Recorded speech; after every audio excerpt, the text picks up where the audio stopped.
When I first looked at this job, I didn't think I would have this hole to start with. I was expecting it to be wide open. Nope, there was some cleanup to do, but you can see what it is now. It's a nice looking handrail, all made from salvage parts except for this one top handrail, which needed to be brought in longer. This video shows how this was put together. So stick around. I'm Jack with Housemasters Carpentry. Come along for the ride. I need about 15 balusters to do this, and I got plenty of them to set aside, but a lot of the balusters have old glue on the bottom, nails at the top that I got to clean up. The best way to pull these nails out, whether it's a finish nail or this is a 23 gauge brad nail right here, is to finish pulling them through all the way. I've already done that with the shoe rails and the other bits and pieces, but these are a headless nail, very well saturated in glue, so it holds pretty good. But I dulled up my, I call them eagle beak things, and anyway, these are nail pullers. That's what I use them for. And I dull these up so it doesn't cut the nail so readily. So once I get these all cleaned of nails, I also have to quality inspect them to see if they don't have any nicks from the demo. So I'll be checking their grade. All right, so I use my somewhat sharp chisel. It's been a while. They need a little TLC, but it'll do the job. To carve off the extra glue on the ends. Some tough stuff. Might be better off cleaning it off with my saw. And I think I will. This has got a booger there. I'm not going to use that one.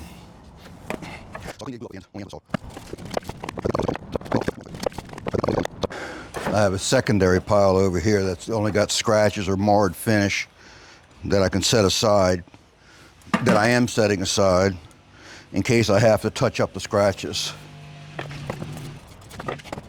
And then there's some that just don't look that good. Things like that on the edge, white paint mar, some tear out. I got enough to choose from. I simply won't use those.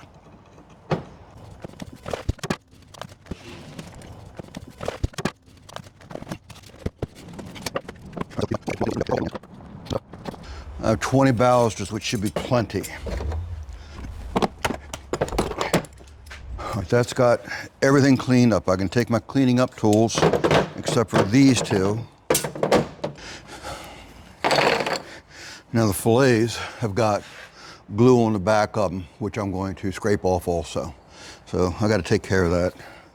Otherwise, they just simply won't go up as nicely.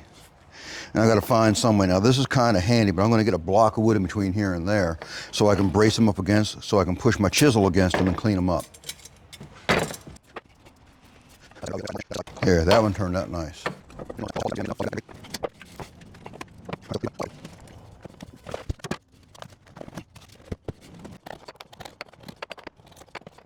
36, 38, 40. I got 40 pieces enough for 20 balusters. I think I'll need about 18 though, so we should be good there.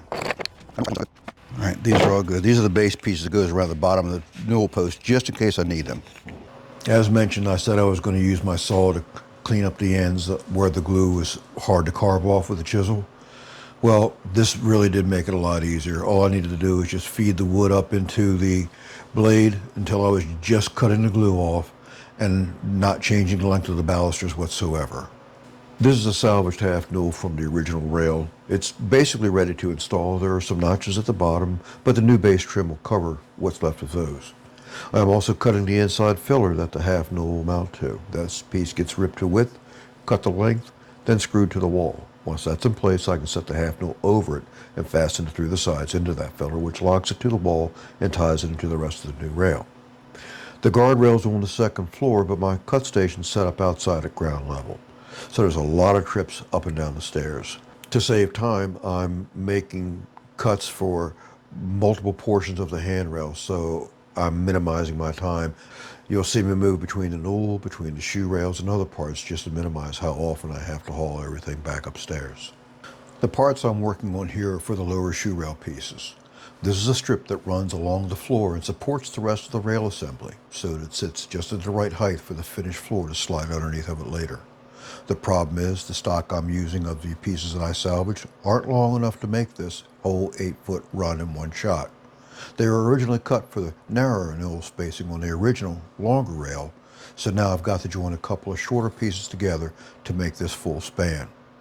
I'm not too worried about that joint visually because very little of this lower piece will ever be seen. So as long as the pieces are straight, solid, and set at the right height for the floor, that connection will completely disappear in the finished rail. The half newel you seen earlier that I was ripping a piece of plywood for, I found that the notches were too big and the new base would not cover, since the new base was shorter and thinner than the original base that the notches were made for.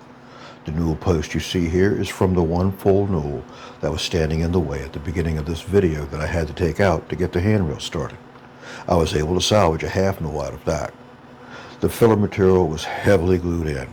I took advantage of the pieces that I could not get out and used that as a method of fastening the newel into place without having to apply anything to the wall first, since I had the solid structure already in place within the half newel once it was ripped down to size. I'm cutting the pieces that finish the rest of the shoe rail. Also cutting some of the base pieces that goes around the bottom of the newel post that help hide the screws that I used to mount the half newel in place. I'm doing what I can to work all three types of molding here to minimize my amount of running up and down the stairs.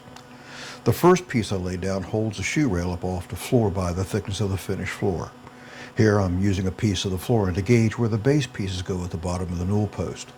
This allows the floor guys to slide their finished floor underneath of it and still get a nice clean joint where the floor meets the base of my newels. I'm putting the layers of trim together so there's no notching of the base around the shoe rail. They're all straight cuts, no notches, just get the laps to meet properly, and then when the fillets and the balusters go in, to cover up any other joints as well. With the shoe rail complete, I can move on with the handrail. It's simple and straightforward. Cut it in between the posts, toe screw it from the underside so the screws are hidden by the fillets, and with all the balusters pre-cut, all I do is put them in place. And the good Lord blessed me on the fillets. When I calculated everything out, the fillets were already cut to the right size that I needed precisely. I mean, the chance of that being the case is like, I don't know, 1,000,000 to 1. But it was really a slim chance that these would work exactly the way they needed to. I didn't have to cut one fillet except for the ones at the beginning and at the end because they were shorter for the base being in place. I was really pleased, so it couldn't have gone any better in that respect. And folks, this was my first attempt at a voiceover, so you may have noticed some things, but with all the job noise that was going on, I mean, it was crazy loud on that job site. So there's no way I could just simply do a decent recording while I was doing the video. So pardon the issues I have with my voiceover, and I appreciate you bearing with me on this. That's got this job wrapped up. It's all done. You gotta pardon my wetness. It's like raining outside, so picking up just got me really wet. So just bear with that, please. Hopefully this is something you picked a little something on. And if you did, please hit that like and subscribe button. Man, that would really tickle me to pieces. I'm telling you, by cracky, I wouldn't know how to act. You'd see me twitch and dance a little bit if this even makes the cut. So again, folks, hopefully you picked up on something. Hopefully you enjoyed the show. And anyway, till next time, folks, we'll see you. Bye-bye.